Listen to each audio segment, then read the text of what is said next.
Welcome, everyone. Today we're diving into the fascinating world of stress in relationships, particularly how arguments can get flooded with tension. It's, um, it's like when everything about a conflict just escalates physically and emotionally, Yep, right? absolutely. It's crazy how sometimes even the most loving couples can get into states where they just can't seem to hold back the flood of stress and emotions. Right. And what we see is that when conflicts start, people can get overwhelmed, meaning the body just goes into survival mode. Muscles tense up, hearts race, and the mind starts to focus solely on self-preservation. It's like a hmm built-in physiological alarm system. Yeah, that makes me think of those moments when someone suddenly says, I don't know why I say those things when I'm mad. It's almost like they lose control. Exactly, and that's what's known as flooding. This is basically when your body, overwhelmed by stress hormones, shifts into a mode where you kind of, react more defensively. Right. It's not so much about actual intent, but rather physiological reaction. And then here's the tricky part. This flooding not only undermines our intended behavior, but often leads to what Gottman famously described as the four horsemen. Yeah, Yes, exactly. When couples get flooded, it's like the floodwaters push away all intelligent responses. So you might find yourself yelling, storming out, or just shutting down completely. It's, um, hmm it's like your brain just short circuits. Now, you mentioned the idea of physiological arousal earlier. How does that actually impact our ability to connect during a heated moment?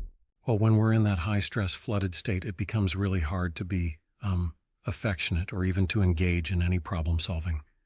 You see, the body's stress response takes over, and emotional regulation just, drops off. Yep.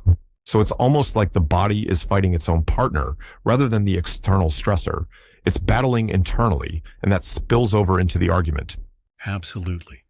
And here's where it gets interesting. Stress can come from both inside and outside the relationship. For instance, imagine coming home after a grueling day at work, and then, oh, there's a small hiccup in the relationship. Bam! Stress kicks in and the conflict escalates. It's like double trouble. Right. And on the flip side, if there's already tension in the relationship itself, say a lack of communication or intimacy, even small disagreements can turn into a big flood, right? Yeah, exactly. Internal conflicts or feelings of distance can literally fuel the fire. When both internal and external stressors pile up, it often overwhelms our ability to self-regulate, making that flood happen even faster. This reminds me of when someone suggests taking a 20-minute timeout during a heated moment. I read that it can actually help reset that physiological state. Right on. John Gottman's research tells us that it takes roughly 20 minutes for those stress hormones to drop, which is why stepping away from the conflict can be so beneficial. Yeah. Instead of trying to force a conversation when you're flooded, give yourself time. It's kind of like rebooting your system, right? You need to pause, do something stress relieving like taking a walk or journaling, and then come back fresh. Exactly. Exactly. And this is key. While one partner is, overwhelmed, it's important for the other to be understanding, not taking the flood as an intentional attack, but rather recognizing it's a physiological Right. reaction. This can make all the difference in not letting the conflict cause lasting harm. I completely agree. But don't you think sometimes it's easier said than done? I mean, when you're in the heart of an argument, it can be really challenging to just pause and take a break. Oh, absolutely. I mean, it's not like you can just hit a pause button instantly when emotions are high. It takes, well, practice and a lot of self-awareness to listen to that internal cue and say, I need a break. And that's where creating a plan together as a couple really comes into play. Right, a sort of relationship toolkit where both partners agree in advance on signals and steps, like taking a timeout, doing a calming activity, and later reconnecting to repair the interaction. Exactly. I love how Gottman's approach involves not just diffusing in the moment anger, but also strategically working on those underlying stressors, like making lists of external stressors and then collaborating on how to minimize them. Yeah, definitely. But wouldn't you say that while these strategies are fantastic, sometimes people might resist the idea of taking a timeout because they feel it's like avoiding the issue? That's a fair point. I mean, sometimes there's a perception that stepping away might mean not dealing with the real problem. But, If we consider the physiological reality, it's more about giving your body and mind a moment to reset so that the conversation can be constructive. And I'd say that's a valid compromise. I see what you mean. It's not about avoidance. It's more about self-soothing to arrive at a better place for real communication. Exactly. And when partners come back from that break, it's important to offer repairs, maybe a sincere apology or simply acknowledging, "I'm sorry for how I reacted." Yup. This not only helps mend the immediate rift, but builds trust over time. Right, and that repair helps cement the idea that the relationship is more valuable than any temporary outburst. Kind of like repairing a dam after a storm, so the structure stays strong.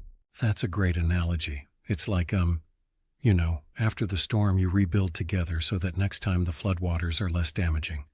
And gradually you build these stress management muscles as a couple.